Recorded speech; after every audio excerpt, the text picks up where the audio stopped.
Hello, Economics Reading Group. My name is Ethan Derryberry, and I'm a new member to your club.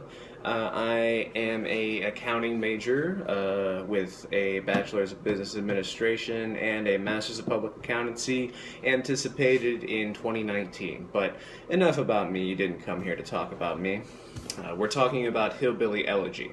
Well, the book intrigued me before I ever even opened it. Just looking at the title, Hillbilly Elegy, reminded me somewhat of my family. Not that everybody in my family is a hillbilly, I don't even think we're in the right geography to be considered as such, but rednecks is what some of my family would be considered by. And now, by and large, the family members that I know are good and hardworking people.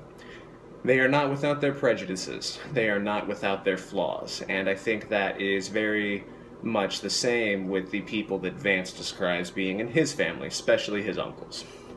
Now, when I think of my family, I think of two sides. I think of the more middle class, what some would call bougie side, starting with my grandparents, going down to my aunts and uncles, my dad himself, and me and my brother. We are rooted in the South, but we're city boys. We are more metropolitan. I'm going to college. My grandfather went to college. My dad is a very certified technical professional.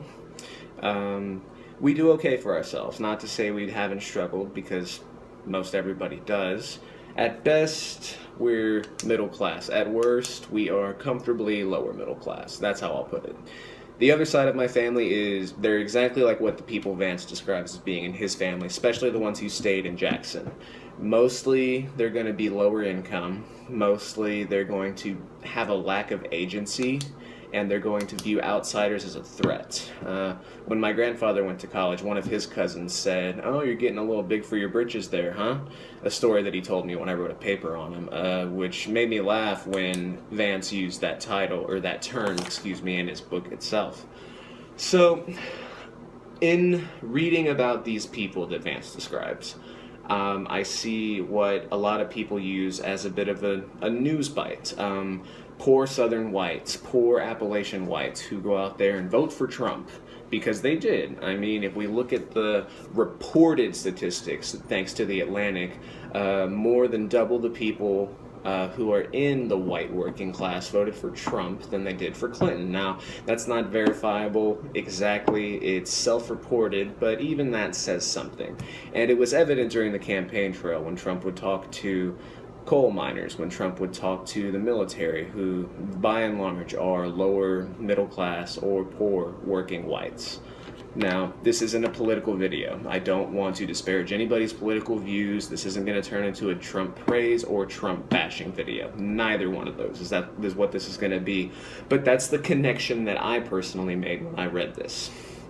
Now, a lot of people have accused Trump supporters of being xenophobic. And if we look at the definition of xenophobia, these people, especially the ones that Vance describes, at least somewhat fit the bill. Distrustful of outsiders, loyal to their own.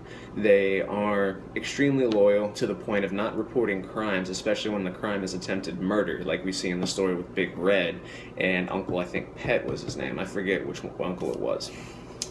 But there seems to me that there is a reason that these people voted for Trump, and it's not just economic unrest, though it certainly is there.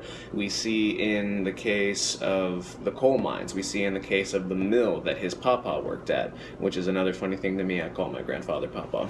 But we see it in the oil fields today. I have 3 or 4 cousins who have lost their lucrative jobs in the oil field, and now they're struggling to make it by. One of them's waiting tables. One of them's going to community college, just hoping to get something to support his family and pay the ungodly bad mortgage that he got on a house in Houston. Now, going back to what Vance said about lack of agency, I think this is the big reason that people clung so dearly to Make America Great Again, America First, and things like that. Like I said, this isn't a political video, but just seeing what he's laying out right there, seeing how people like to blame things on other people or other forces outside of their control, it makes sense why people would like to cling on to somebody who's promising to get them their jobs back, no matter how unfeasible it might be. We see it in South Park, the media, and excuse me, the professionals down there at Comedy Central. I'm sure you've seen the clip of "they took our jabs." I'm sure you've seen it. They have a new video on it as well, a new episode. But as funny as that may be, on some level, South Park is satire. On some level, it is making fun of what we actually do experience here in our country. And there's a lot of people who believe that way. There's a lot of people who are against it. But the fact is, globalization has created some sort of a divide right there along those lines. More so than economic unrest, we see cultural unrest. We see in the book when Armcare Steel, I forget the name. When the steel company is bought out by the Japanese company, there is a bit of upheaval, even though his Peppa is like, you know what, the Japanese are our friends now. But there is unrest about that. There's unrest about it even today when jobs go to foreign countries that used to be good here. But the fact is they're not sustainable anymore, so these people are being left out to dry. They're being left in communities like Middleton that are dying. Main Street America, we saw that plastered everywhere after the financial crisis. We saw Main Street America going down. We saw small businesses, which all politicians like to spout are the backbone of our nation's economy. We saw small businesses fail, people losing jobs, people losing homes. It's something that's been going on for a long time, and I don't think it's going to stop right here, right now. But we see in these Hill people that he talks about, and in people like my family, and I'm sure a lot of your families, we see people who are unhappy, people who are losing their jobs, people who are distrustful of outsiders. Whether they're liberal elites or conservative nut jobs, we all hold some sort of disdain or distrust of outsiders, just like the people in Vance's book here.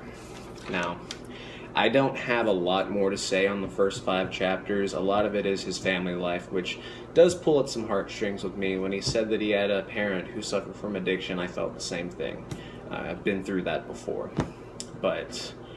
And I apologize if this was a rambly response. I didn't know exactly what I should say, if this is just about my thoughts, or if I'm supposed to tie it into anything in particular, so I just took what came into my head and ran with it. I do believe that the people Vance describes in his book are a lot like the people in our day-to-day lives, whether they're jobless, whether they're homeless, whether they're comfortable but uncomfortable with the way our country's going.